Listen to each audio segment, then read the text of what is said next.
And we are back. Hope you managed to make the most of that break. Hope you're able to stretch your roaches, massage your marines, drain your disruptors, and other things that we definitely remember. We are back with the second match that we have for the evening: Team Liquid versus Weibo Gaming. A little bit of an inverse of the first match that we had.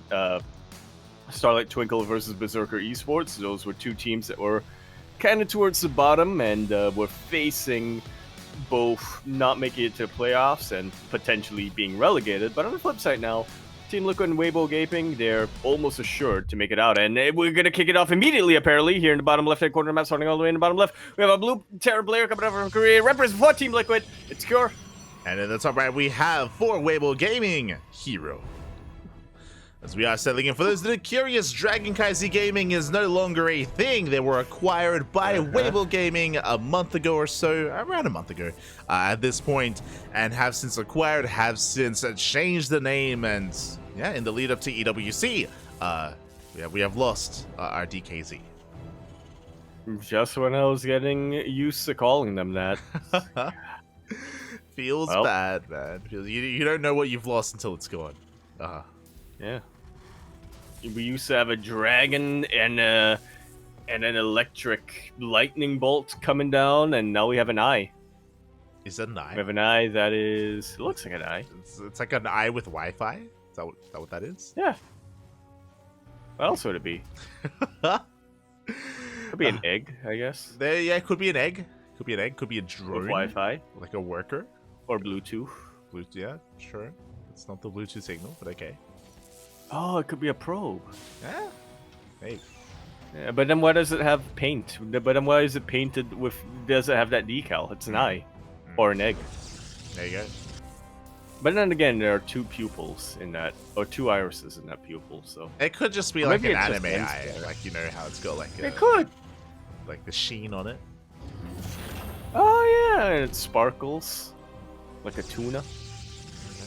Just like a tuna. But we are settling in. For those that are curious, it looks like the initial series is played via replays. That's why we have no player cams. That's why we just dove right into the game. Our players, of course, if there ever is some scheduling conflicts, they are allowed to, of course, play ahead of time and submit those matches. So it looks like that's what we're starting things off with, at least. Now, this does mean that when we get to the ace match, either Cure or Hero or both players may be unavailable. Like, that is something to bear in mind if we do kind of go the distance. That makes predictions easier. There you go. Now there are only 4. Wait. Uh-huh. Wait. 1, 2, 3, 4 possible combinations to worry about. Kinda. Instead of the other one. Kinda. For now, though, it's a double gas opener. Double gas opener out of Cure going for a faster factory, and we see that is leading into Wintermine production, and we should be working towards some drop play from the side of Cure. Meanwhile, Hero being active with his initial gateway units, opening up Stargate for Phoenixes. Okay, not something we see too often nowadays. In PvT, it used to be a lot more common to get these Phoenixes out to, 1, deal with medevac drops, and 2, mine drops, and also 2, to be able to have some kind of... to lead into a bit more of an aggressive style, I should say, where you can move out with usually Phoenixes and Colossus, but sometimes it is just Phoenixes and Gateway units, CC, a tank, and then just contain your Terran opponent for as long as you can. Yeah, it's all about that contain, and we'll see if we can pull that off. For the time being, the Widowmine, or the initial drop play, is going to be deterred. The Cyclone has arrived. We go for the lift. The Adept's going to be able to trade with the Marines.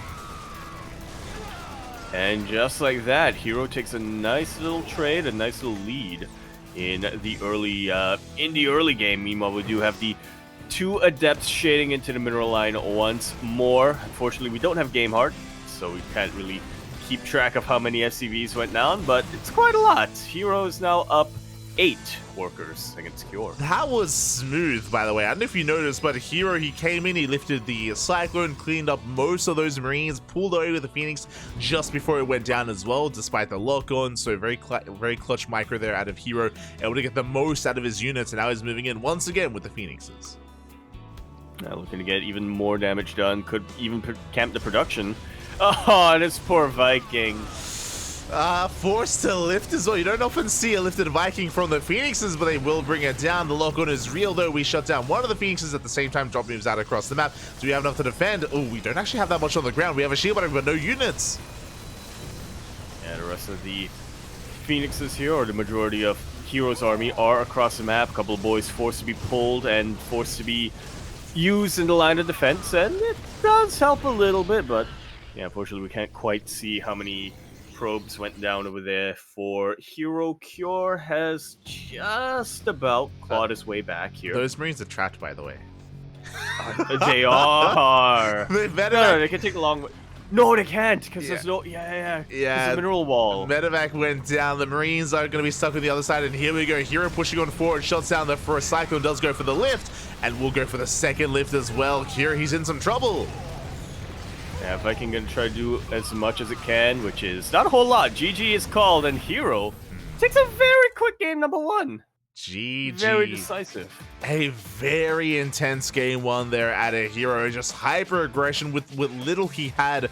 We saw the Cure tried to punish that aggression by going for the counterattack by hitting the natural, but you saw that despite the probe kills, Hero still maintained a worker lead. Despite that, it was a very impressive defense. Hero defending with no gateway units whatsoever, had to reactively warp in and had to pull the boys. Just a very impressive game 1 there at a Hero.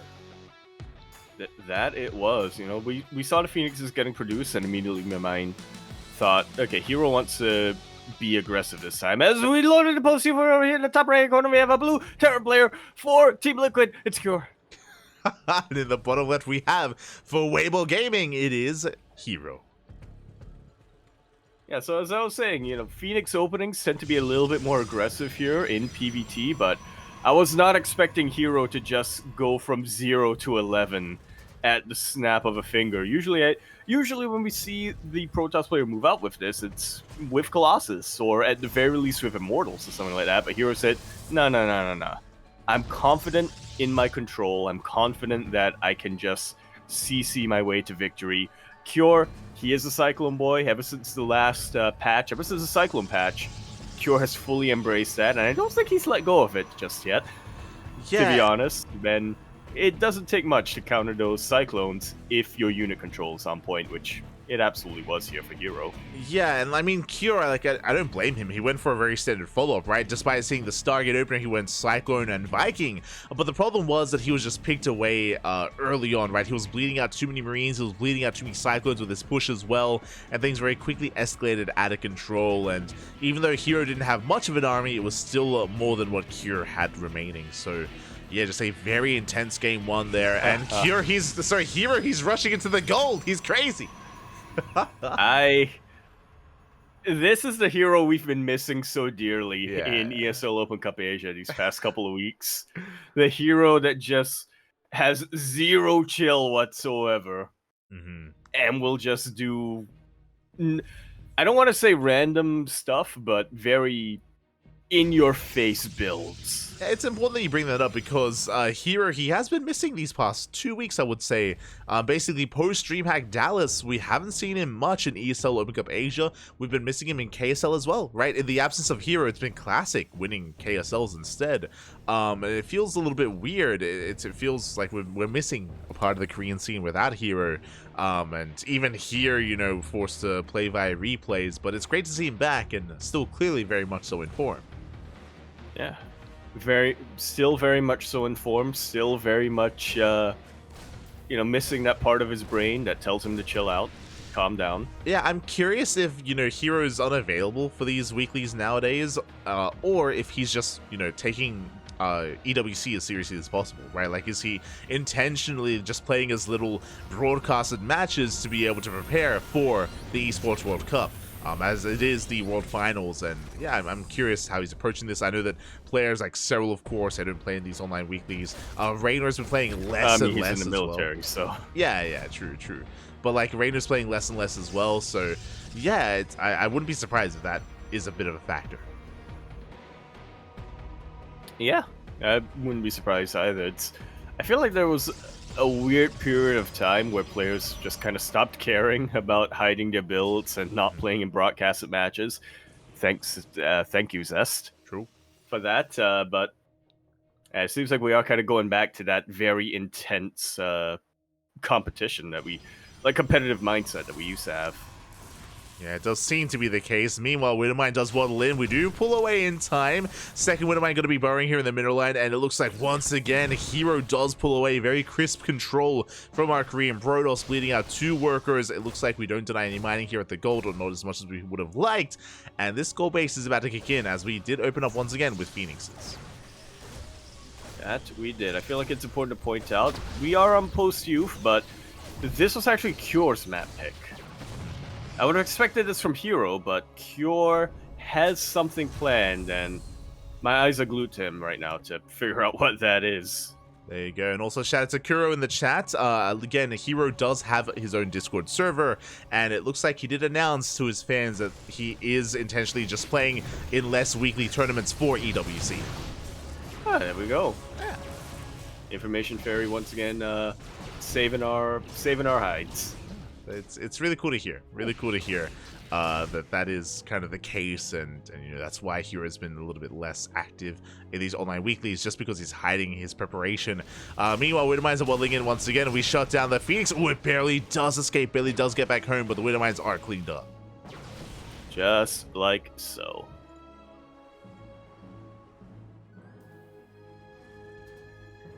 Meantime, we are just settling into normal things. Cure going for a 3-1-1, setting up for a little bit of a timing by the looks of things. He is well aware that Hero took that gold base, and I wouldn't be too surprised if coming into this match, Cure picked post youth, knowing that Hero would have rushed into that gold base. So yeah, I'm sure we're going to be seeing Cure push out very, very soon, pretty much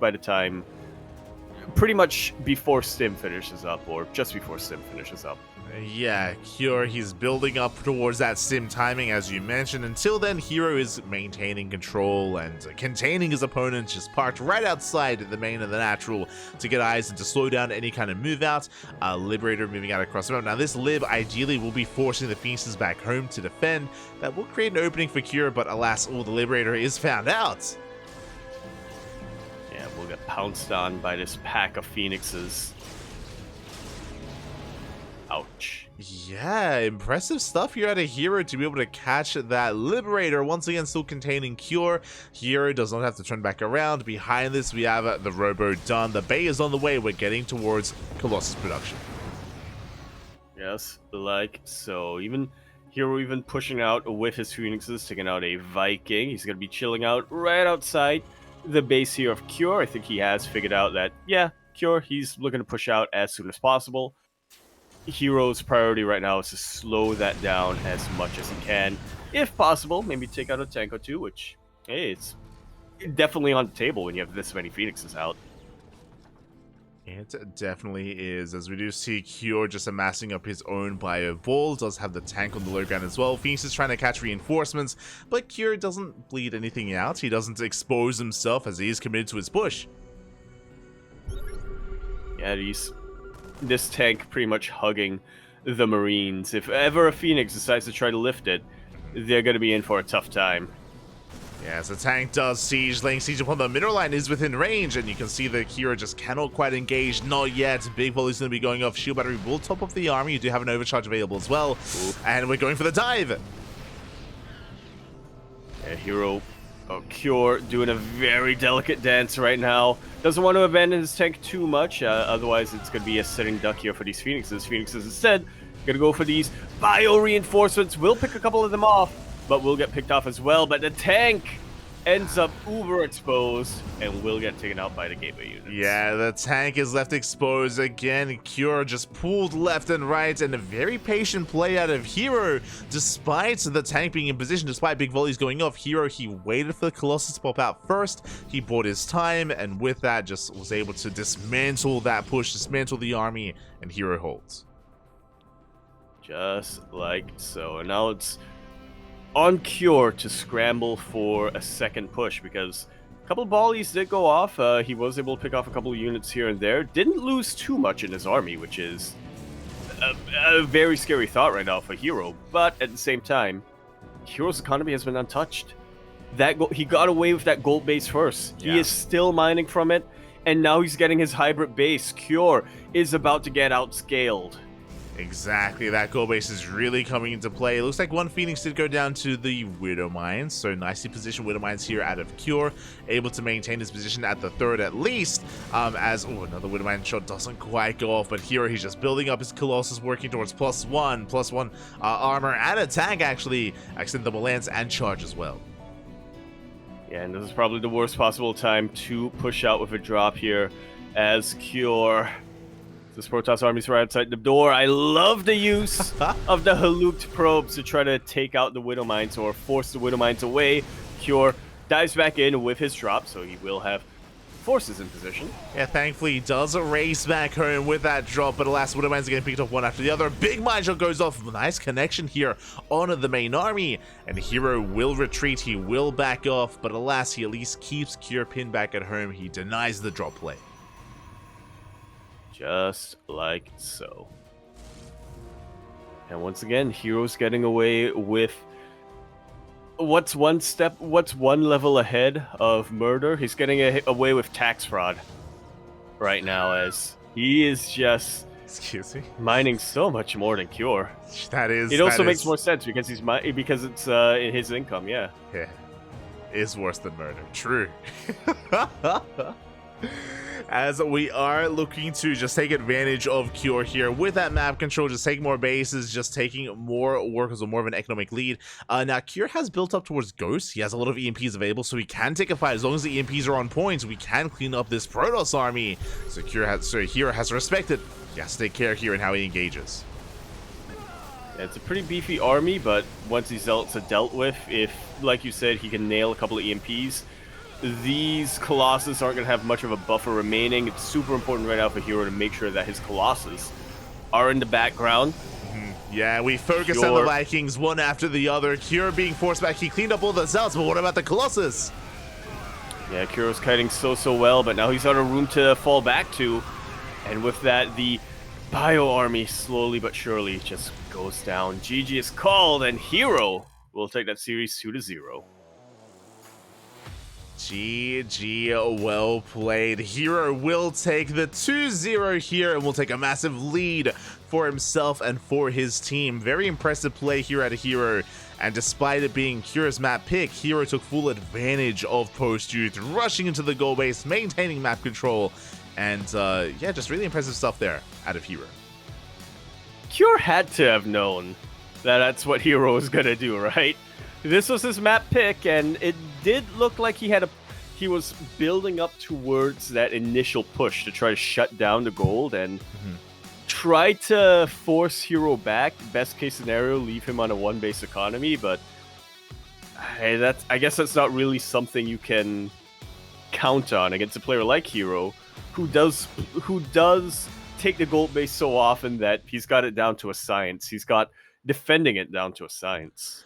Oh yeah, like it's the thing where Cure was aggressive, right? He went for initially a Widow Mine drop and even waddled Widow Mines across the map, followed by that stim timing tank push, but Cure just shut it down left and right. It was just such an impressive defense there, a very patient defense out of Hero to be able to flex his control, flex his micro, and eventually overwhelm, and yeah, really impressive stuff. GG, Hero does take the initial lead, but now it comes down to our second set of players. SKillous versus Sue coming up next. It is, and this time they haven't played out their matches yet. Yeah, I don't think. I don't think so. But up next, it's going to be SKillous versus Sue in a PvZ. I do now give the edge to Team Liquid, right? It's like Weibo Gaming, they kicked off with a win with Hero with the 2-0, but now SKillous is primed to fight back. He has been on form, he's been on fire. SKillous looking very impressive ever since the kind of a couple of months ago during DreamHack, even in the weeks before and after DreamHack as well. Yeah, with Stars War 11, SKillous, it feels like he's been peaking this year. Yeah. Been getting a lot. He's been climbing a lot. Again, making it all the way to the finals of Star Wars 11. Oh, semifinals of Star Wars 11. Forgive me on that one. And going all the way to the ace match against Hero as well. It's very impressive showings coming out from SKillous. But I do feel like he might be a little bit untested when it comes to the PvZ matchup specifically. Again, going back to Star Wars 11. He took out Oliveira very convincingly, so that was very impressive PvT. He went all the way to the ace match against Hero, so very impressive PvP. Not too sure about his PvZ, how his PvZ is looking right now. Yeah, like most recently, SKillous has been looking that much more impressive against Terran. I think it was like 2 weeks ago where SKillous defeated Clem in ESL Open Cup Europe, and this week, SKillous defeated Clem again in ESL Open Cup Americas. Like, SKillous has just had Clem's number help him out here in our initial game. And here we go in the top right-hand corner. We have SKillous for Team Liquid. And bottom left-hand corner, we have a red Zerg player in Sue from Weibo Gaming. And yeah, going back to what you mentioned a little bit earlier about Sue having a little bit of a shaky return, I do feel like Sue has kind of become the wild card, at least from the Korean scene. There are times where he does kind of underperform a little bit, get knocked out early, but then there are other times where, you know, like in our most recent GSL, he takes out he punches far above his weight, taking out players who are favored. Like, I believe he initially took out Maru in that round of 8, and then unfortunately lost in the rematch or something like that. But so, yeah, Sue is very much a wild card. He has these moments of brilliance where he causes massive upsets, but then there are other moments where, yeah, he's just not in form on the day itself and gets knocked out a little bit early. Yeah, I feel like Sue, it is GSL, not just this season, but even last season, where Sue looked the most impressive. Maybe it is just that preparation format where Sue can really thrive in. But outside of that, yeah, it's been he hasn't been as successful. And we'll see if maybe that changes here in WTL. We'll see if he can bounce back and even contest against SKillous. Yeah, that's a very weird thing to think about for a Zerg player, you know, doing better in the preparation format, but when it comes to Sue, that is kind of true. That's kind of where you can't dispute it. Yeah, it's definitely interesting to really look at that, and we'll see how he does here. For now, it is going to be a Hatch Gas Pool standard opener out of Sue. Likewise, SKillous going for a gate expand as well. We don't really expect anything too crazy early on. It's really about the follow-up here. We'll keep our eyes on both SKillous and Sue to see kind of what they embrace as we load into Alkione. Yeah. So weird seeing the Weibo Gaming logo on the map as well. It's what we gotta live with, you know. Also, I was just double checking another team. Yeah, Sue did fall to Maru in the group stage in the top 8, but it was Beyond who he beat. He knocked Beyond. Okay, there we go.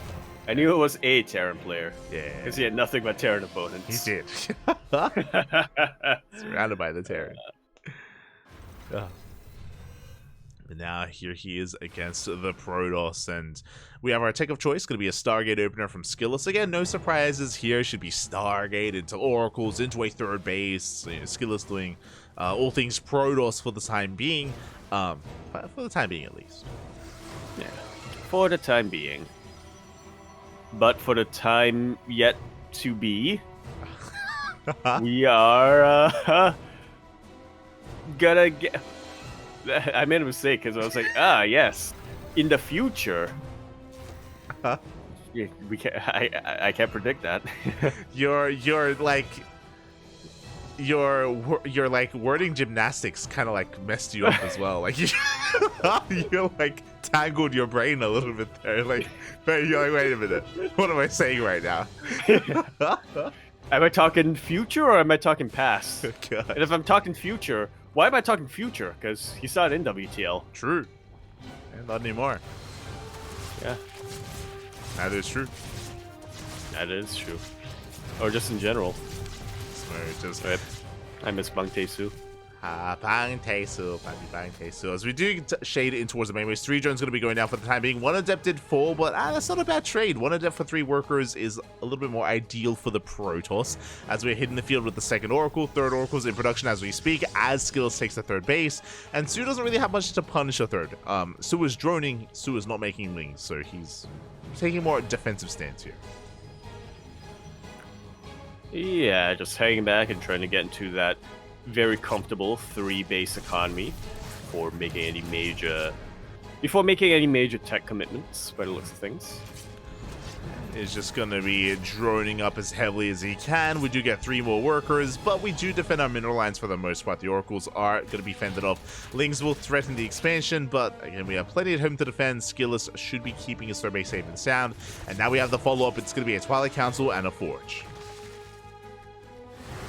Okay, so very standard things coming out from SKillous. Quite a lot of drone damage coming out from SKillous as well. Ooh, yeah, so we do overextend a little bit, and one of these oracles is not gonna go down. Somehow we escape despite the excess damage dealt. That's gonna be 8 dead workers. We get 9, we get 10, almost 11, and we don't lose a single oracle.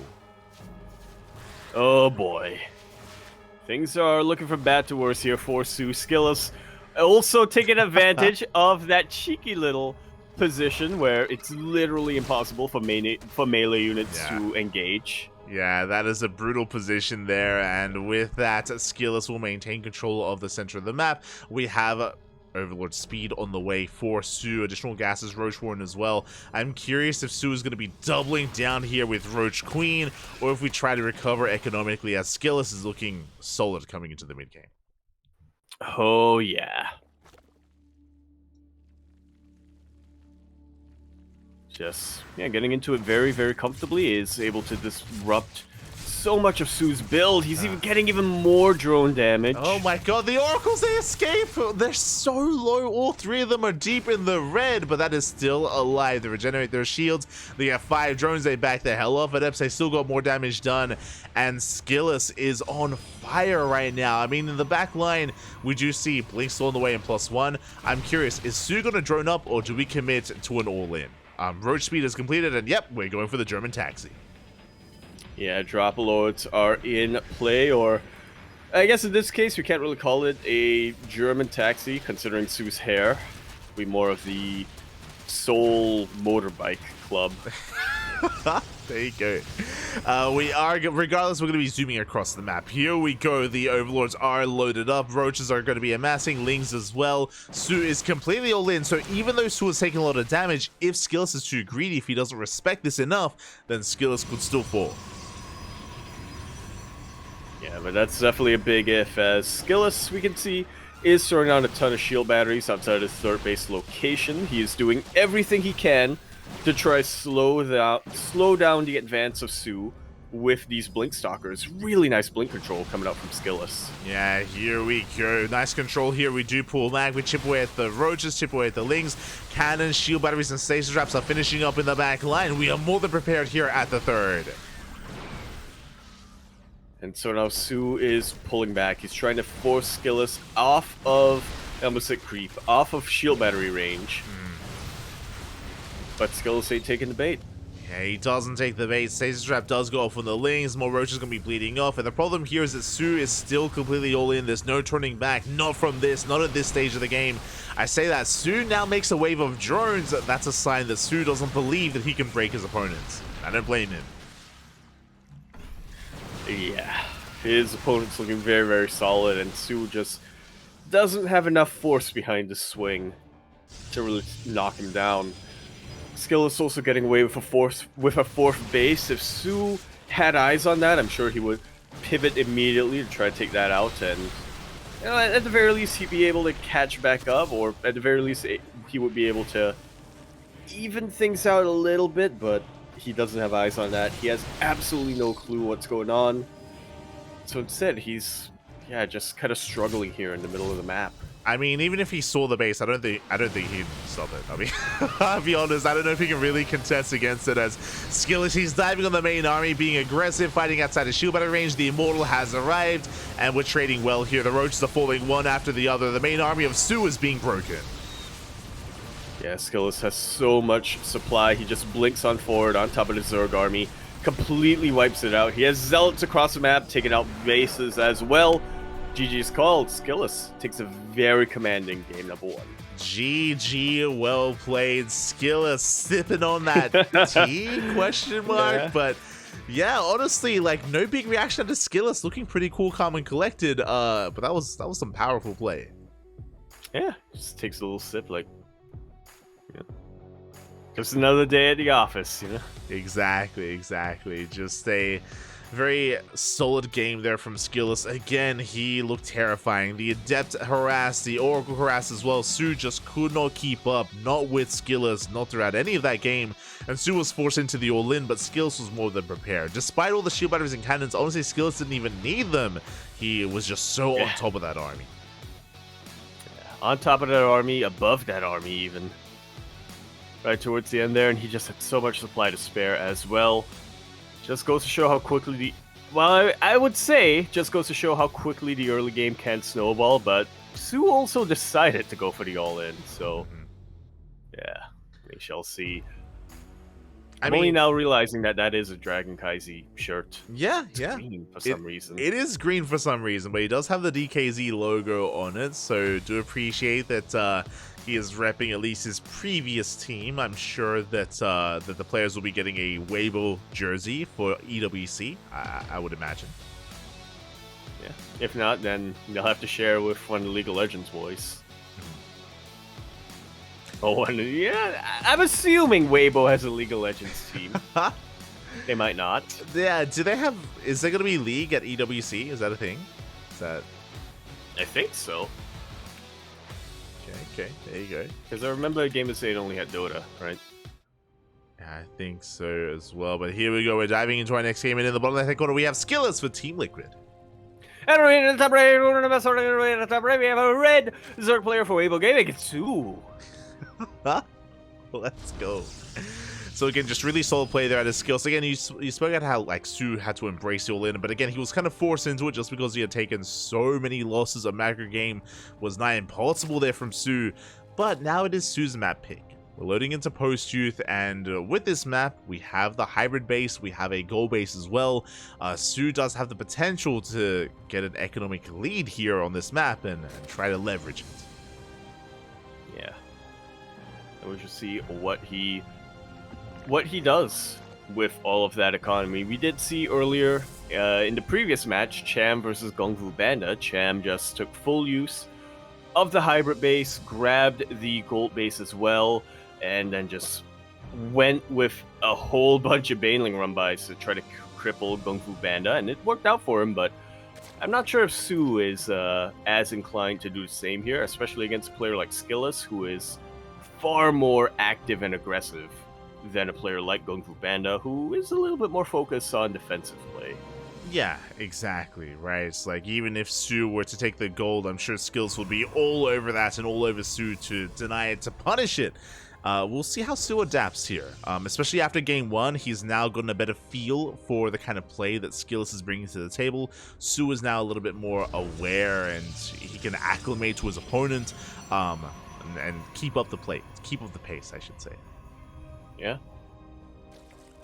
Keep up the pace, keep up with the temperature, question mark. You said acclimation, and that just stuck in my brain, like, wait, where have I heard that term before? Oh, in terms of weather. Yeah. Acclimating. Yeah. They're like, able to keep up, it's able like, to maintain. Yeah. It's like when you play against a Protoss player a bunch of times, you eventually acclimate to storms. That's not true. You're like, if you play against Protoss enough, you can just stand in the storm and it does nothing. Yeah. That's why your TVP win rate went down. It's like, what do you mean? It's monsoon season.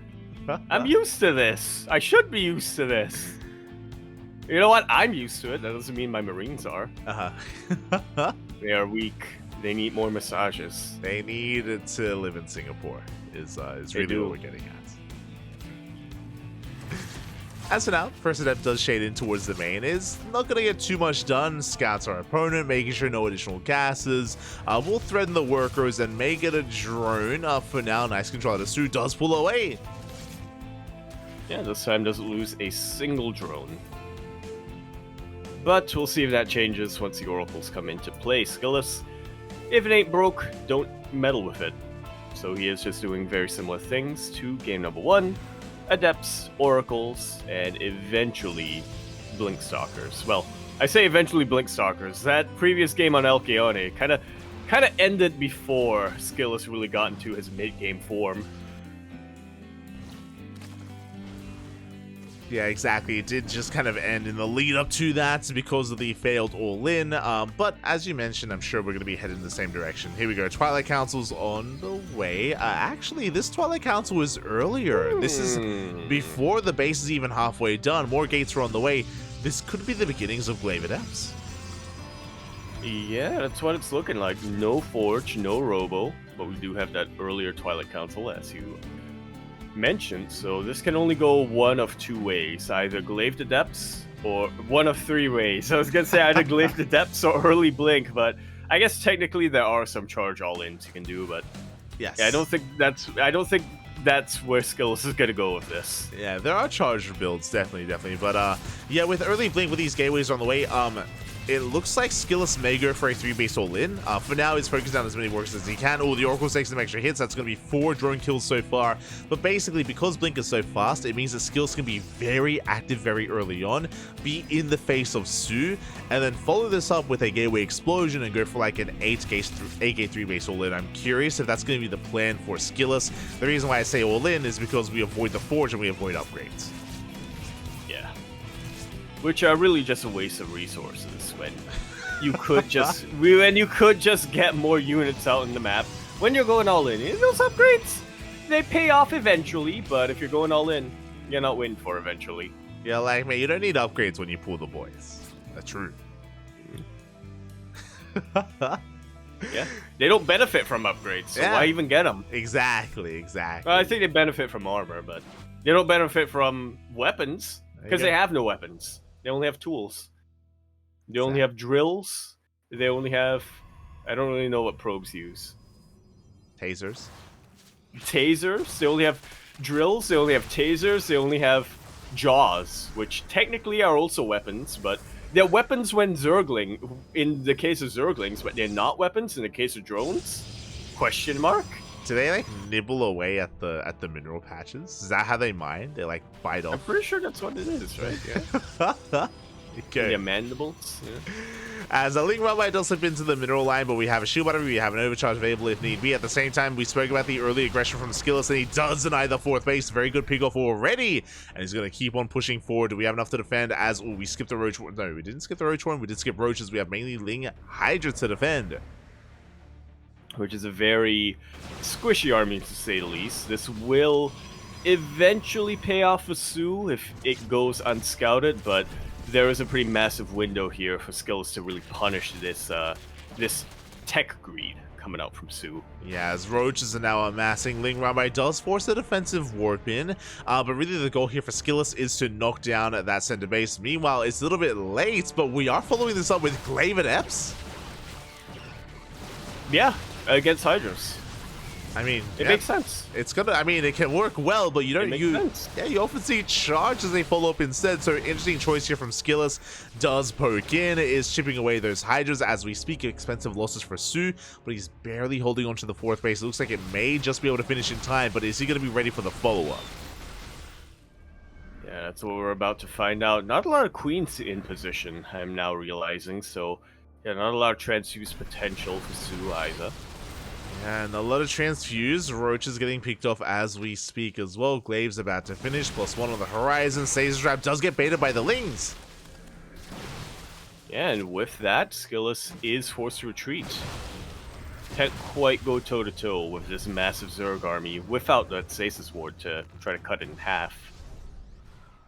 Yeah, it does slow him down, at least initially here. No Stasis to add or to help in the defense. But we have Shield Battery, we have an overcharge. The Hydra army is slowly pushing forward. That is a lot of Stalkers here for SKillous. That's a lot of Stalkers, that's a battery overcharge, and that's a lot of well-timed blinks coming out here from SKillous. We'll start to bleed out a couple of units eventually as Su is throwing unit after unit after unit at his gold base. Yeah, and we'll see if Glaze was the correct choice here to reinforce, as some of these Stalkers have been falling. We have Disruptors on the way, not Colossus. Bold move here by SKillous. Very huge risk that he's taken, but if it pays off, it's going to pay off big time. Yeah, again, a risky maneuver here from SKillous. For now, he's dancing with the main army. Shield Battery is out of energy. That means that Su is gaining ground. He's slowly gaining ground, slowly encroaching upon that gold base. Overcharge is soon going to be able to reset and recharge. Meanwhile, I'm curious if Glaves was a mistake, just because we don't have any adepts here. So I'm curious if that was supposed to be charged instead. Well, Glaves was definitely a mistake, but it might not have been an intentional mistake, is what you're getting at. Yeah, Nova does connect with a decent number of Hydras. Yeah, big connection here on the Hydras. At the same time, we blink on forward. Overcharges popped as well, but we have Links coming in to reinforce. The Links are in the back line, though. They're being body blocked by these Hydras. Finally, they break free, but not before Su bleeds out a lot of more high-tech units. Finally, a couple of probes are starting to go down, but that's not going to be enough here for Su. He needs to deal more damage, either take out the army or take out the base. Yeah, that Nova was a little bit premature from SKillous, a little bit trigger happy, but a second Disruptor has arrived. Third Disruptor's on the way, and SKillous holds. Despite the supply advantage from his opponent, the slow lot runby, yeah, I'm pretty sure it was meant to be charged, but the slow lot runby does get across the map. Oh, SKillous might be overextending though, pushing into a concave of Hydras. Oh. Yeah, these Novas, though, they're absolutely on point, but we'll see if that's going to be enough for him to keep up this momentum. He is starting to lose ground here. Yet another juicy Nova. Yeah, very juicy connection. We fall back to the shield batteries once again. SKillous just out trading Su, and even though Su was ahead in armor supply earlier, now the armor supplies are evening up, and SKillous is running away with this. Now charge has begun. Yeah, 100% charge was meant to be researched earlier. And that does mean that Su has a little bit more time here to recover. That it does. So he can once again just consolidate his forces, get a 5th base set up, and just make sure that he has enough to defend here. The slow lot run by has already dealt pretty decent damage. Yeah, let's go. Su is barely holding on. Again, the run bys are going to be delayed because of this. We can see the Lynx trying to catch the main army. Nova going to be going off, buying some time, but Su coming in for the punish. And Su coming in while these Novas are on cooldown. One juicy connection here, but that is not quite going to be enough to stop Su by the looks of things. Yeah, again, it was a bold move to avoid those Colossus, and Colossus, they could do so well here against, let's say, a Hydra-based army, but looks like we're still relying on Disruptors. We have the Templar Archives on the way for Storm and for Archons, but it's still a ways away. Yeah, once again, that choice to get Glaives, probably an unintentional choice, to get Glaives is really starting to hurt SKillous. It really is. Against Zealous, they can do so well to harass and so well to buffer the main army, but alas, we've been working with slow loss this entire time. There we go. Charge is finally done, and can we get some damage done with this? We have a Zealot run by on the right-hand side. We have a Zealot drop towards the main base as well, and SKillous is finally breaking out. Like so. SKillous trying to pick apart his Zerg opponent. Su struggling a little bit to get to defend in each area, but that's a really good pick off to get out the Disruptor, and all of a sudden, Su has some counter momentum. Yeah, he shuts down the Disruptor, he shuts down the splash damage, the Archons do hold the line. Zealots in the main base do get a bit out of control. We get 7 drone kills, and we force the entire army to come back home. Yeah, this is already really good damage coming out from SKillous, putting both players on an even worker count, which can only benefit the Protoss player. Exactly, as Nova's going to be going off. SKillous still on that 4-base saturation. Does establish that Nexus, by the way, and making 3 Disruptors at a time. That's a lot of Disruptors. And considering just how well SKillous has been able to nail these Novas, I worry for Su getting into the late game where SKillous has, what, 7, 8 disruptors to work with? Ooh, I worry for him as well. Connection. Yeah, massive connections here on the Hydras. The slow Bailey's waddling in. Now it's Su's time not to have speed. And the Nova's going to be insane. Big connections here on the Baileys. They will not connect with the army. But the Roach Hydra is breaking through. Yeah. So this forces a little bit too focused on dealing with the Banelings that in the end they did eat a lot of volleys from the Roaches and Hydras. I was going to say, you know, it might not matter that Su doesn't have Baneling speed because he is just kind of boxing these units into a corner, but in the end, these Purification Novas were able to force a hole and escape. Yeah, the Disruptors have been the MVP here this series so far for SKillous, or at least this game for SKillous. Novas have been insane. We can see Novas once again zoning back the Bailings. Hydras, they try to push forward, but we have so many Disruptors in the backline again with triple robot production. We have plenty of Novas to work with. And look at how little creep spread Su has on the map right now. Yeah, so little to work with. We have a Zealot right on the right-hand side. Nova going to be going off once again. Massive connection on the Roaches and on the Bailings. And at this point, SKillous just has so many disruptors to work with. And he's getting value with every single one of his shots. It's difficult to get even one off, but SKillous, he's well-versed in the art of the disruptor. I'll be honest, like SKillous, he's handling his balls like no other right now. Like we talk about all the time about how like with disruptors, sometimes it takes one shot, sometimes 1 or 2 shots is all you need, but SKillous, he just keeps landing them. It's crazy. Yeah, sometimes 1 or 2 shots is all you need, and SKillous is getting 6 or 7 in each of his volleys. He really is. He really is. It's been insane the value that SKillous has gotten, and now you can see SKillous taking an army supply lead.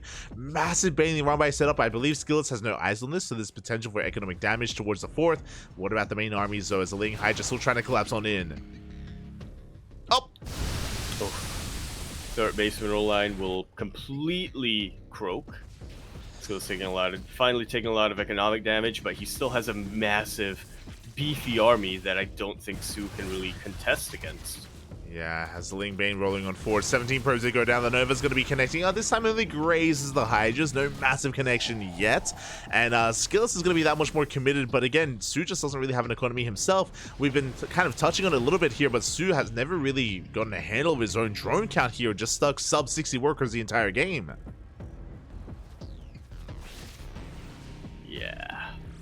Yeah. Trading back and forth, and this is not what you want to do as a Zerg player when you only have that 60 drone economy. Once again, the Purification Novas are just landing left and right, and Su, his army supply is hurting. Like you mentioned, he does not have an ideal Zerg economy. He cannot afford to just lose his units inefficiently right now. Yeah, exactly. Bleeding off too many Hydras, too many Roaches. The goal base is running out, so we're running out of steam from the side of Zerg, from the side of Su. We have more reinforcements on the way. Ling Hydra going to try and collapse in, but the Novas, once again, they connect. And at this point, SKillous, he's been untouched economically. He's reached not quite his final form, but pretty dang close. GG's called. SKillous gonna tie things up 2-2, fighting back for his team, making things even. GG. The Protoss players tonight, man. There we go. GG. Well played. SKillous does shut Oliveira in a TBT, and this is gonna be a wild one. I would want to, like, if this was maybe a couple of months ago, I would maybe favor Clem, but even then, like, Clem, his weak point has always been the mirror matchup, has always been TBT. Likewise, Oliveira has been on fire as of late as well. Absolutely. Right now, I 100% want to give the edge to Oliveira. I do think he's absolutely in form. But looking at Clem versus Oliveira, historically speaking, I believe Oliveira has the edge against Clem in the head-to-head, but it's a very slight lead. It really feels like whenever Clem and Oliveira face off, there are different moments where at one point Clem is gonna take the 2-0 or the 2-1, and then at other points Oliveira is the one that takes the 2-0 or the 2-1. And it really does just depend on form, and I do think that Oliveira is looking a lot more on point, but Clem, you know, as we were talking about a lot of these players, going into Esports World Cup. Clem was the first player to qualify for that, I do believe, with his DreamHack Atlanta victory last year. Mhm. And he is taking it very, very seriously once again. He's been coming back and just grinding out game after game after game. So I'm very curious to see how this match unfolds. I'm now remembering a little bit of a funny little story with Clem and Oliveira specifically. As Oliveira, after DreamHack Dallas, he did his seasonal interview with SC Boy. SC Boy was kind of wondering and asking, "Yo, Oliveira, what's the scoop going down with Clem? He looked so on point at the end of 2023, coming into 2024, but hasn't quite translated that. What's going on?" Oliveira was like, "I don't know, probably spending too much time with his girlfriend." That's true. Like, well, okay then. Oliveira, we all know that he's all about that StarCraft. Now, coming into this, I mean, even though like you can definitely make an argument for Oliveira for claiming this, I feel like more likely a 1-1 score, right? Like, I feel like if it's a 2-0 in either direction, if it's a 2-0 in either, a best of 3, if it's a 2-0 in either direction, it's going to be a little bit surprising here. I would love to see an ace match, right? I would love to see like this go all the way to an ace match between these two teams. We already had one earlier today. We could see it again. Yeah, it's definitely on the table as we dive into our TBT. Looks like Clem does have a bit of a larger ELO score, but I mean, the total ELO is one thing. Looking at the pattern and looking at the recent shift is going to be the other thing to look out for. Oh yeah, exactly. As once again we have Oliveira rocking that green jersey. I guess it was like a new set. Wait, hold up. That's the logo. You can see the new logo in the chest. Yeah. In the middle there. There you go. So this might be the new Weibo jersey, the Weibo DKZ jersey. At least a sweatshirt. Yeah, really cool to see. I'm sure we'll see more of it in the upcoming EWC. But we have our first map. We have our players ready. We're going to be loading in soon to post you. Yeah, we're going to kick it off once again immediately with a bit of a banger of a match. Now, am I just seeing patterns where they aren't there, or has it been that we're seeing the first map be the last map? Anyway, we're diving into post you in the bottom left hand corner of the map, starting in the bottom left to post you. We got a blue Terror player for France. It's Clem for Team Liquid.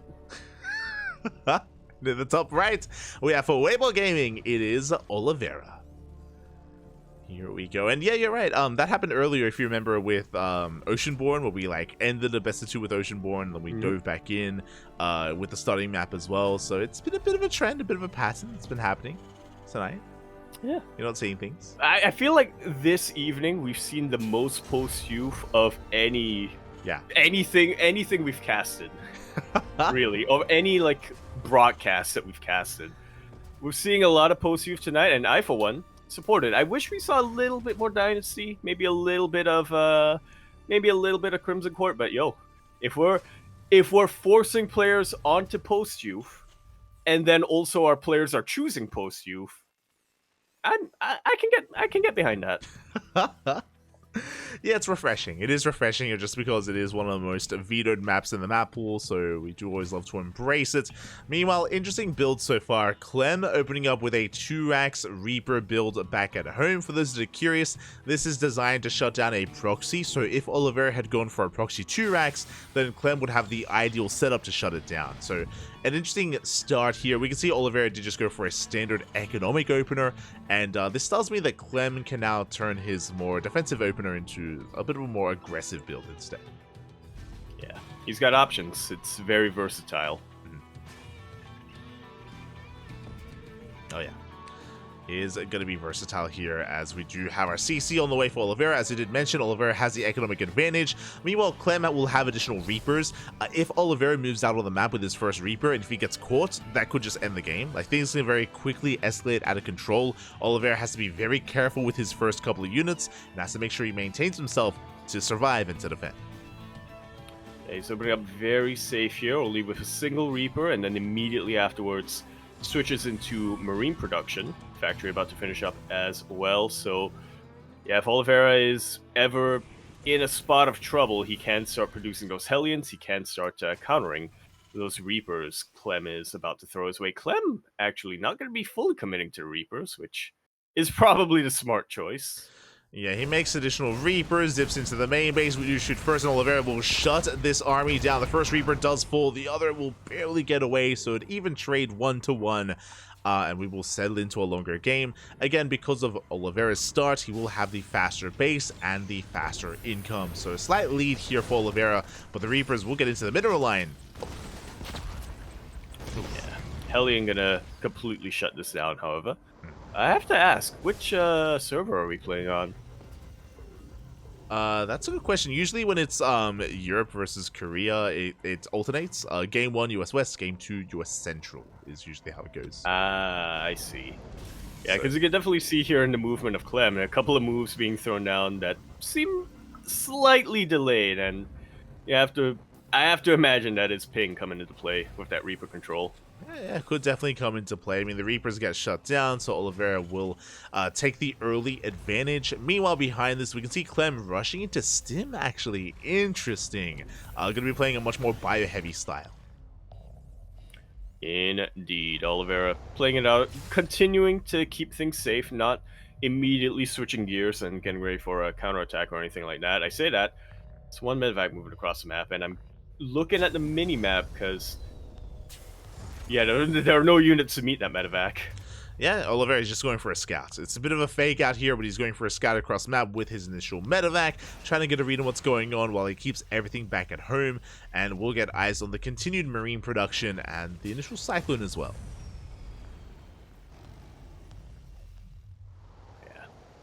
Worthwhile scout, I would say. I was wondering a little bit if it's worth it, if it wouldn't just be worth it to put something in the medevac to see if you can get some kind of damage done, but yeah, it looks like Oliveira, regardless, is setting up for a bit of a push with this tank, so yeah, this medevac not having anything in it probably was for the better. Did allow him to preserve more units and potentially pack more of a punch. Yeah, so Oliveira, he's moving out. This is just a contain. This is not a committed push, or it shouldn't be too committed. We can go within range of the depots, though, as yeah, the tank is going to be within range. Behind this, do you see the production tab? That's second starport. Second starport's on the way. We're going for a 2-base all-in. Yeah, very quick, crisp transition coming out here from Oliveira. We already see the Liberators in production, the Vikings as well, to try to maintain map control. And the tank is starting to look a little exposed, though. The Rax does go down. You can see Clem trying to set up a surround. Does catch a reinforcing tank. Tank going to be going down. Oliveira has to pull back. Not a bad pickoff here by Clem. And he is setting up a surround to collapse on the army.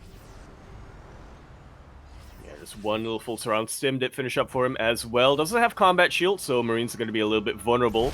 A little bit more vulnerable to the tanks, but here we go. The surround does land. Tank gets taken out, and this all-in, this dedicated push is completely shut down. Oliveira, he's not out of it yet. He still has a lot of production. He is still getting a third base, but it feels a little bit late. Yeah, Oliveira's in a rough position here. His third base is faster than that of Clem. Bear that in mind.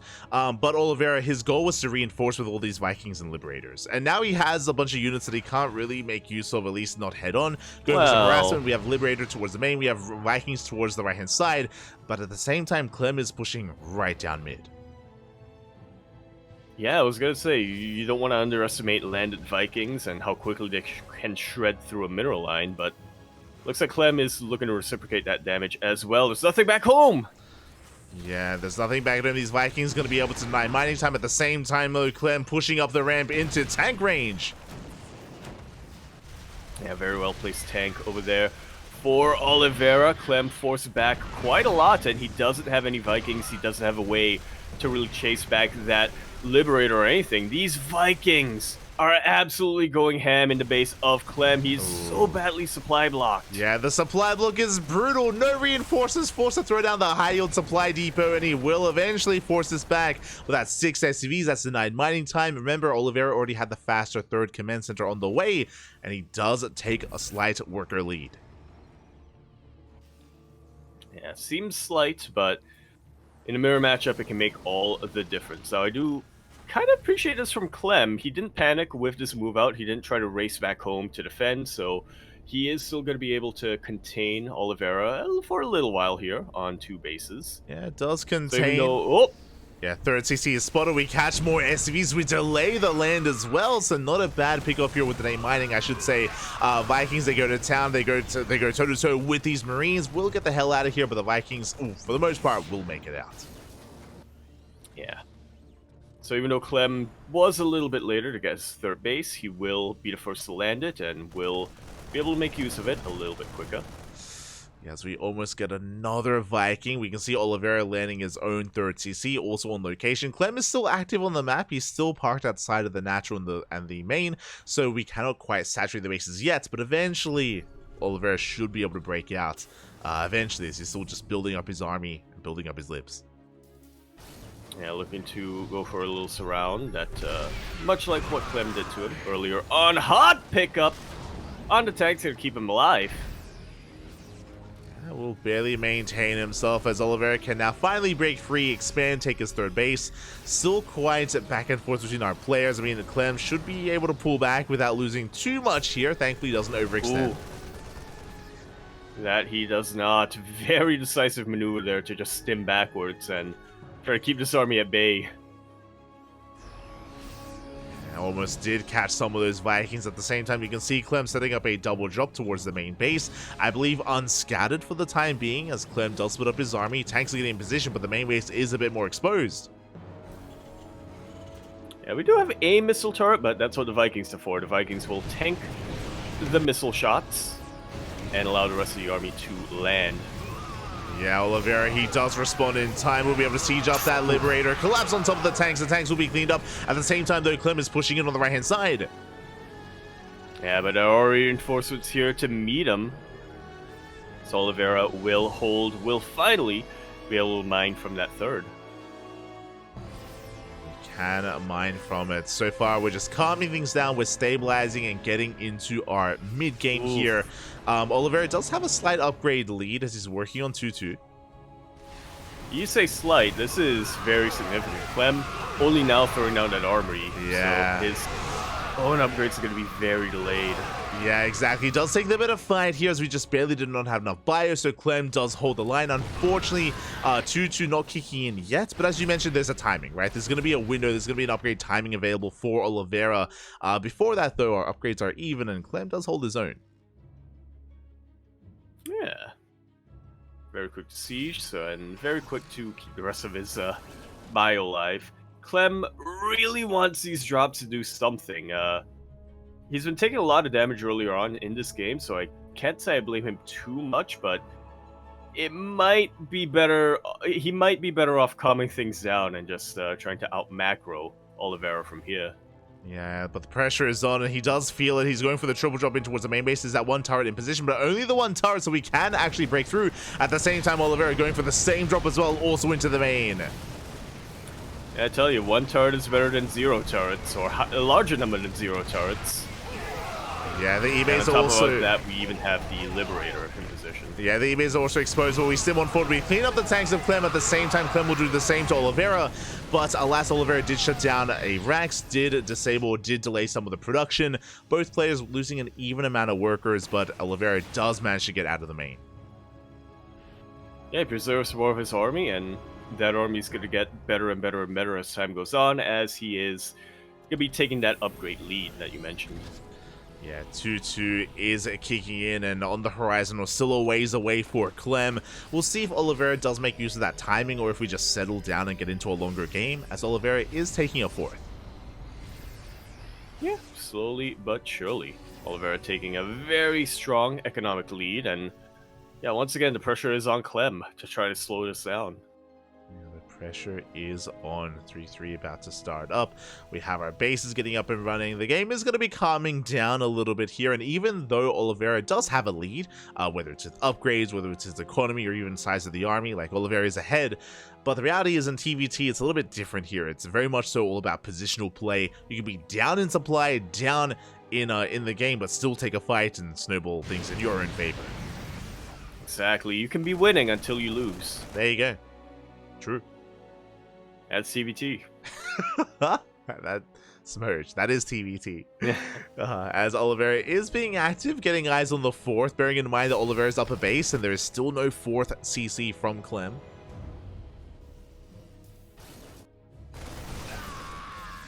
Yeah, things are looking better and better and better here for Oliveira as this game continues. Getting 3-3 on the way. Clem, honestly not too far behind when it comes to his own 3-3, but even still, this is a pretty significant lead for Oliveira. Yeah, at least with +3 attack from our Red Terran player. Meanwhile, the 4th CC did just finish for Clem. Now he's going to be landing his own base on location. Oliveira still maintains that supply lead, but again, not the biggest of leads here for Oliveira as Clem is moving out across the map. Both players soon to be active. The army is spotted, and we'll see if Oliveira can keep up as, we have a lot of Ravens, a lot of disable potential for Oliveira.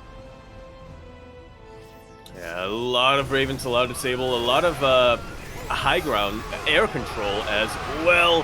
Clem will take the lead when it comes to his Marines, but those anti-armor missiles make short work of anything that Clem has on the ground. Yeah, Oliveira, he will barely break through that army. Just surprised not to see the disables went for the anti-armor missile instead. Regardless, did win the fight. And what's important here is that Oliveira may have lost his Marines, but he maintains every single tank. Yeah, and Marines are expendable. He's remaking 9 of them at a time right now. And they're about to pop out. Oliveira's going to be very quick to remax. Clem really struggling to maintain his own production. Yeah, Clem, he just cannot keep up. Not anymore. Not with this much of a tank deficit. Not just tanks, but Oliveira also has air control with the Vikings. Also did lose the Ravens, unfortunately. But again, with tank Viking, Oliveira can keep on pushing. And Clem, how can he keep up? Well, we'll see. Once again, this is TBT. He is down when it comes to tanks, but he has the minimum required tanks to keep himself in this game. If he can somehow snipe a couple of these Vikings, perhaps, then I think Oliveira is going to be in a lot of trouble because he is on the offensive. He is the player who has to slowly unsiege and resiege forward. I say that as the Liberators come into position and Clem takes even more damage on his tanks. Yeah, the Liberators have arrived. The Freedom is here, forcing the unsieges. At the same time, Clem going for a massive counterattack. A Hail Mary play going straight for the 3rd CC. And there's a tank in position, but it is an exposed tank, so Clem is able to take it out with his Marines.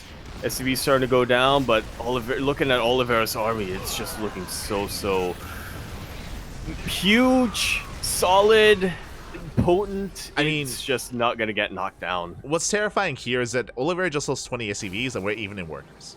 Like that's what's terrifying, is that was some good damage done by Clem. It doesn't matter though. He's still behind in the economy. He still doesn't have that economic lead, and Oliveira did not turn around. He's going to still keep on pushing. Clem on sieges, and we're going for a base trade. May as well, but Oliveira does scan this. Clem, little bit of a decision to make. He pulls back a little while, but will finally commit. A lot of air units starting to go down here for Oliveira. The Raven did get sniped, but now he doesn't really have too much to worry about.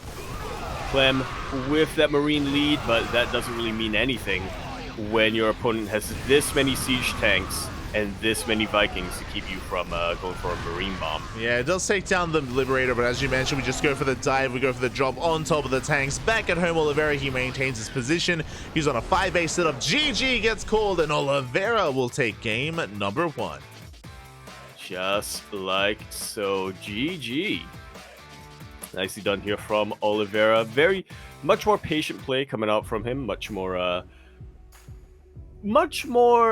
I guess, for lack of better words, on top of things. Like, things like having a missile turret in his main base meant that Clem's drops were weaker compared to Oliveira's drops. Being the first player to throw down those sensor towers meant that he had more vision. Of course, he was the first player to grab the armory, so 2-2 was a lot quicker as well. It's nice stuff coming out here from Oliveira. Yeah, just really solid play. Oliveira was also the initiator, right? He was the initial aggressive player as well in the face of Clem, and Clem was having a hard time keeping up. And with that, Oliveira takes the lead, and now the pressure is on Clem. We spoke earlier how we expected this to most likely go to a 1-1 score in an ace match, but the pressure is now on Clem. We'll see if he can bounce back. We'll see if he can force the ace match. Otherwise, it could all end here and now in favor of Weibo Gaming. Yeah. Both players need to win this one map. Clem needs to win this one map to force the ace. Oliveira needs to win this map to kind of maintain Weibo Gaming's position here in the standings. Weibo Gaming actually the second team, or the second highest in standings, behind Vitality Gaming. Yeah, Weibo Gaming, they've been looking really strong and really powerful here in this season of WTL. And yeah, they're looking to, as you mentioned, just kind of maintain that standing as well. Team Liquid, they're still in the middle of the pack. Honestly, Team Liquid, they could still actually not make it into the playoffs. So this is important. When it comes to the middle of the pack, a lot of these teams are quite similar in scoreline. You know, I'm talking about Team Liquid, Psy, Storm, Na'Vi, Platinum R8, Mystery, All Gamers. Like, they're all very close in scoreline. And over the next couple of weeks, they could all shuffle around, and it could be either one of them making it in or out of the playoffs. Yeah. And now we're going to get ready for our second map. In the top left-hand corner of the map, starting in the top left-hand corner, Ghost River. Not Oceanborn this time. Okay. In the top left, we have a Blue Terror player for Team Liquid from France. It's Clem. And in the top right, we have for Weibo Gaming WBG. It is Oliveira. Here you saw the logo on Oliveira's jersey, and it tripped you up, didn't it? Yeah, it's kind of weird that for some reason the Weibo, I mean, it does, because it happened to me as well. I was ready to call it CranKy Gaming because I was looking at the jersey. Yeah, it's kind of weird because when it comes to the jersey, it's kind of odd that it does fit better with the color scheme, the fact that the Weibo Gaming logo is white. But yeah, it does kind of like blend in a little bit. It's less noticeable than the DKZ logo, which is odd. Yeah. You know what it looks like? It looks like the Weibo, they had a Weibo Gaming jersey already prepared, and then they just like pasted the CranKy logo on top of it. Like, you're calling them out right now. It's very possible that that's what happened. It's very possible that that's like not even a part of the shirt, but that's like a patch that they sewed on or something. Yeah. It's possible. It's possible. We'll find out. Yeah. We'll get the secrets of their textile making, their sewing technique. As for now, we're settling in. It is going to be a double gas opener from both players. As a reminder, Clem did have a rocky start to game one because of his opener. Remember, he opened up 2 Racks Reaper. He didn't accomplish anything with it. He was playing very safe, and Oliveira did not proxy him. So it was yeah, a bit of a rougher start for Clem. But this time, we are mirroring each other, going for the same builds. Yeah, 1-1 getting thrown down. We'll keep our eyes on the production tab. We see when we stop Reaper production for either of our players. Oliveira getting 2, Clem stopping at just 1, and then getting the reactor. Okay.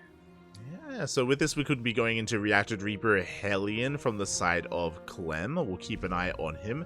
We have our CCs on the way for both players on the low ground. How many gases did Clem take? He opened up double gas. Both players opened up double gas. Oh, you mean workers? Are we seeing the coffee build?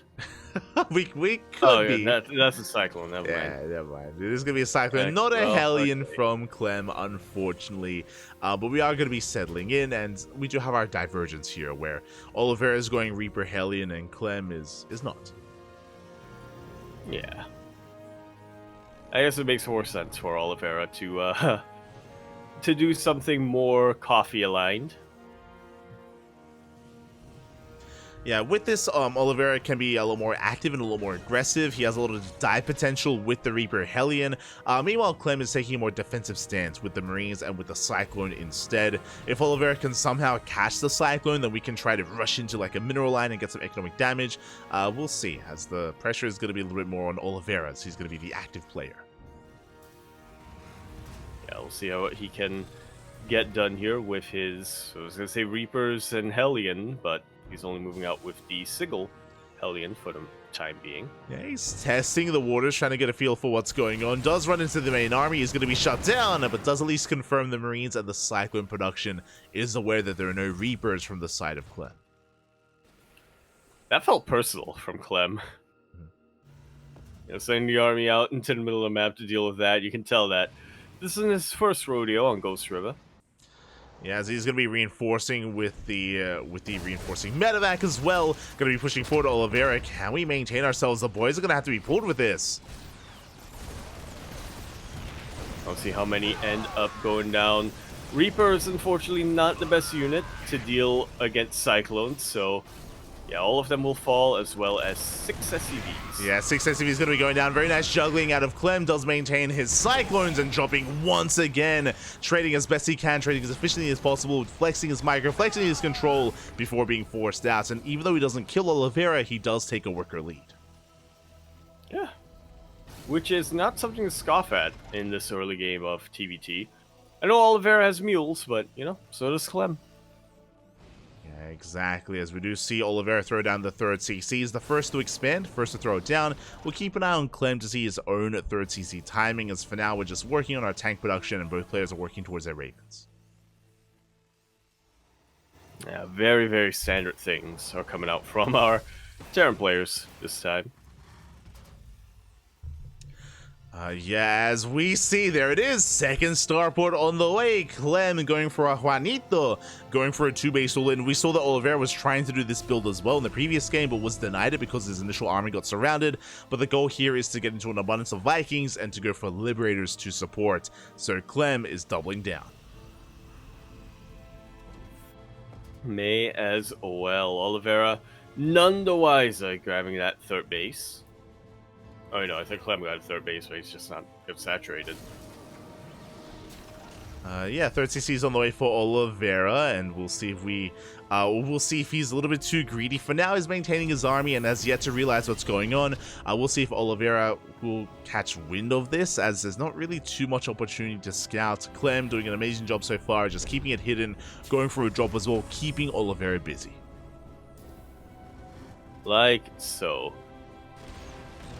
Slide depot in a bit of an exposed area. Will end up surviving, and yeah, like you said, there's not really too high of an objective here for this drop to accomplish. Just needs to keep Oliveira on his toes. We do see a scan to the main base, and I think that might be a bit of a tip-off here to Oliveira of what's coming this way. Yeah, Oliveira, he sees like a third CC. That is a nice scout, but it could be on location. He does not see the second starport, so Oliveira only has a piece of the puzzle.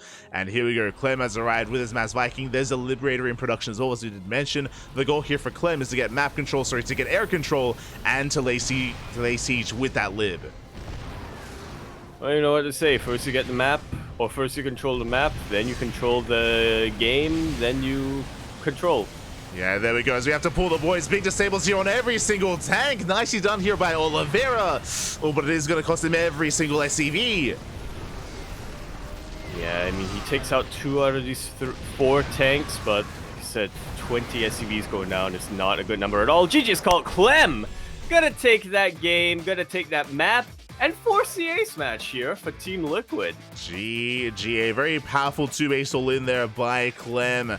Again, Oliveira unfortunately did not realize what was going on, was unable to piece it together, didn't scout to the natural, and was caught off guard. I mean, we had a decent initial engagement with that all-in, but as you mentioned, the tank survived, and Oliveira lost too much. Indeed, he did. Really good, yeah, let's see who mentioned those were some clutch disables, but unfortunately there just wasn't enough on the ground there for Oliveira to really pounce on top of those tanks. I mean, 2 of them did end up going down to the slow, to his own tanks, sieging in the back line, outranging them, but yeah, neglected his bio a little bit too much here.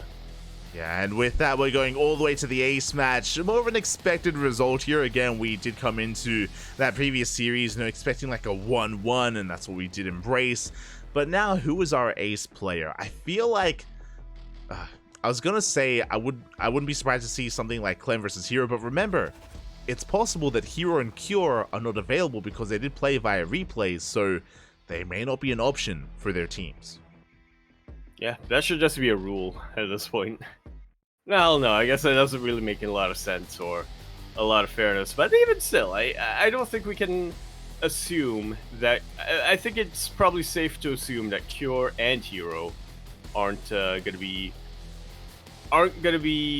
thrown out here, so our other options are going to be Sue and Oliveira for Weibo Gaming, and of the two of them, I think it's probably has to be Oliveira. And of the two choices for Team Liquid, it's SKillous and Clem.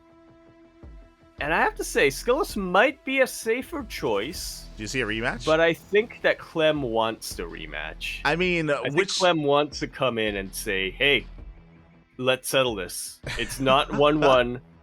Let's settle this and see who gets a 2-1. Yeah, I feel like a lot of this is going to depend on whether or not Hero is available. So, for those that are watching, for those who maybe weren't here earlier, Hero versus Cure was played via replays. The WTL does allow this if you're unavailable to play live. We don't know who it was, though. Like, we don't know if it was Cure that wasn't able to play live or Hero that wasn't able to play live. That does mean that one of them isn't available, and if Hero is here, then I do think that he's going to be the ace player. That makes the most sense in my mind. Like, Hero looks so good against Cure, but if Hero isn't available, then, as you mentioned, Clem versus Oliveira, a game 3 feels very likely. Yeah, I think that Hero definitely is feeling very confident in the PvT matchup, and is usually pretty confident in PvP as well. Okay, here we go! Here we have it. We're settling beefs. We're settling our beefs. Clem versus Oliveira. They just played out their initial match, and now they're going to be thrown out to the ace once again. They're looking to settle the score. This time on Oceanborn. No matter what, we have to see it in each. We have to see it in each matchup, don't we? Yeah, there we go. We have our two ace players for at least this matchup here, Oliveira and Clem. They were tied up 1-1, and we're going all the way to game number 3. It all ends here. It all ends on Oceanborn.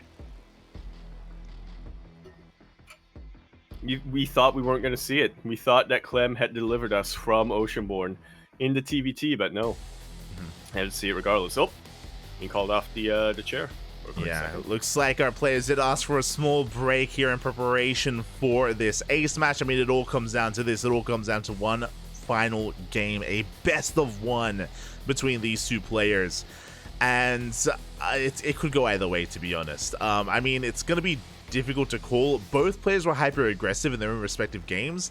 We could end up in a weird situation where both players go 2-port, 2-base all in, and just we just see the same build collide with each other. We could then even see a game of micro, yeah. Then it comes down to who has the better micro, which honestly both of them have very, very clean in their unit control. So I'd have to give it to whoever has better ping in that moment. Oh yeah, it comes down. It could come down to that. It could come down to really anything between these two. It's going to be very close. It could go either way. Best of luck in the chat. Predictions are open, I believe, so best of luck. Yeah, probably one of the hardest matches here in WTL to really predict who gets a W. I mean, the elo is in Clem's favor, but you have to remember, a lot of that came down from the previous season when Clem was on an absolute tear, when he was in monster form, taking out players left and right, taking out players like Maru and Cyril and Raynor and Hero in his wake. Recently, it has been coming down a little bit. It does look like Clem isn't quite in that same form, but here we go. We're going to see who comes down. Here we have it. Concluding our beefs on Oceanborn. In the bottom right-hand corner of the map, we have our blue Terran player for Team Liquid. It's Clem. And in the top left, we have for Weibo Gaming, Oliveira. Yeah, just to conclude that thought, as we have our sponsors, Doyu, Pew Pew, Autofull, and of course, SC-Boy, our lovely organizers. Yeah, big shout out to the sponsors. Without them, of course, we would not have this event. WTL Kung Fu Cup, Stars World 11, Masters Coliseum. Much love to the sponsors over in China. Yeah, a lot of love coming down. A lot of love coming down, a lot of support coming down. Huge scene over in China. Oh yeah.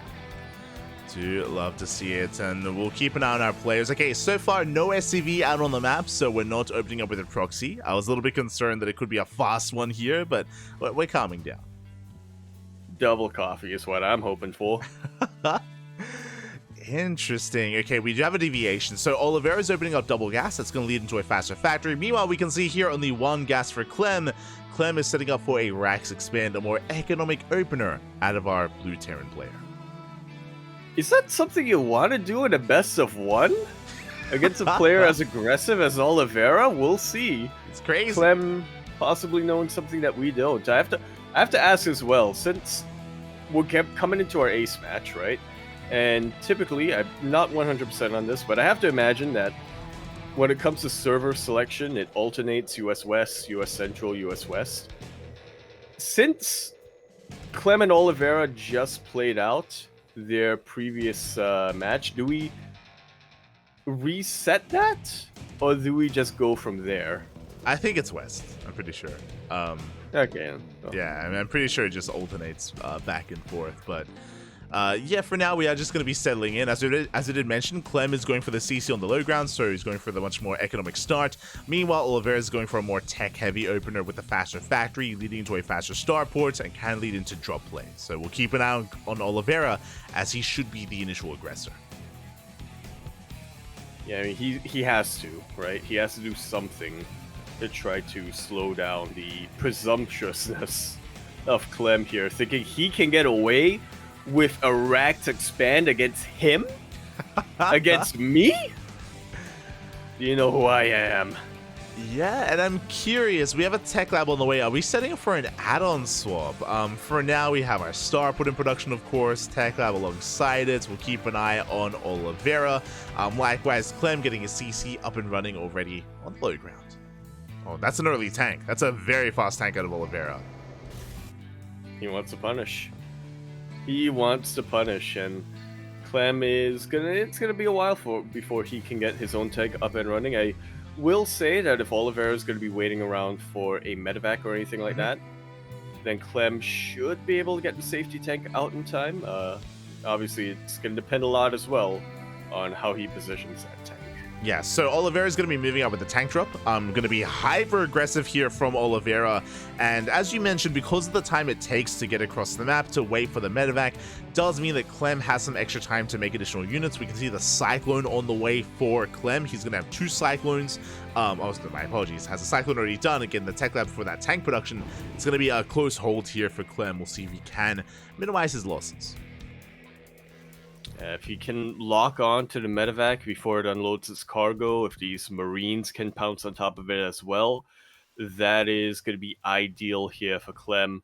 If not, he's going to be in a lot of trouble. Oliveira's going to have so much map control and zoning potential. Yeah, we'll see as the drop is making its way towards the main base. Clem has an army in the main, but not quite in position, and we do boost in. And the tank is starting to siege up. SCV is now surrounding that tank to try to minimize its impact, but a lot of them will fall to the Marines, but overall, this could have been a lot worse from Clem. I mean, again, he got this orbital command much quicker, so when it's all said and done, he's only down 2 workers. That was actually a really strong defense there by Clem. He locked onto the tank immediately. The tank volleys went off. I think only 2 volleys, if not just 1 volley from the tank, so that was not worth it for Oliveira. And Clem, as a result, he defends. He's going to be able to stabilize. We can see Oliveira's moving out with a Liberator, but alas, Clem going for his own and counter harass as well. Yeah, auto turret. You'll love to see him. And quite a lot of damage. And just like that, Clem is able to take out almost as many SCVs that he lost to Oliveira. Yeah, again, that tank drop just was not worth it for Oliveira. Has a Liberator that's going to be threatening the natural, but we have plenty of Marines in position. Clem will defend, and Clem does maintain his economic lead. Has to be careful not to lose the Raven, though, as we do get the lock on, but the Raven should be able to escape. Yeah, Clem should be turning that back home right now. Not going to be sticking around too long, I imagine, to throw down more auto turrets. No, the lib! We'll be racing back. When it comes to our setup here, we do have a 3rd CC almost done for Oliveira, so that's a good way to kind of bounce back. Despite the losses from Oliveira, we'll get a faster 3rd base, as it looks like the Raven is going to be shut down. Oh, we barely don't get it! Yeah, the auto turret throwdown at the end there. That Liberator had a decision to make. Chase down the Raven, mutually assured destruction, or live. And it chose the coward's way out. did end up turning back, and now we have the third base on the way. So Oliveira, with this third, we can recover. We can, of course, try to take that economic advantage away from Clem. Medevac is going to be shut down. Is that an empty medevac? As in, did it have? Was it a drop that got shut down and then the medevac tried to escape, or was that the medevac from earlier? That was the first medevac in the with tank drop. Yeah. Okay, so not as bad. Medevac gets cleaned up. Meanwhile, Clem pushing right through the center. Does have disables. Both players do. This is going to come down to, of course, our spellcaster control. Can we shut down those tanks, and can we pull off our defense or even aggression? Yeah, we'll see here. Another option for Clem here is he doesn't have to throw out any interference matrix. He can throw down additional auto turrets to spread out the tank volleys. But he is going to go for the disable. Very good disable on top of one of these tanks. So he will push back the rest of them. Yeah, very clutch on Siege from Oliveira. Does preserve all of his tanks. Doesn't lose anything yet. But you can see Clem is gaining ground, pushing towards that third base. Barely out of range, not quite yet. Able to at least shell away at the depot. And Oliveira playing it safe here. Does manage to get a Liberator across the map. Yeah, takes out a couple of SCVs here and there.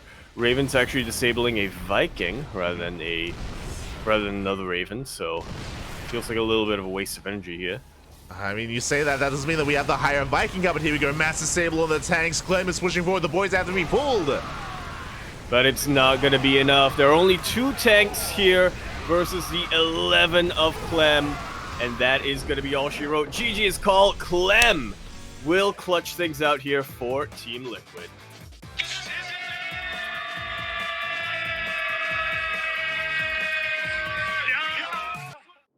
GG, well played. Clem will take it in the end. Clutch moves there by Clem, able to come back in the ace match.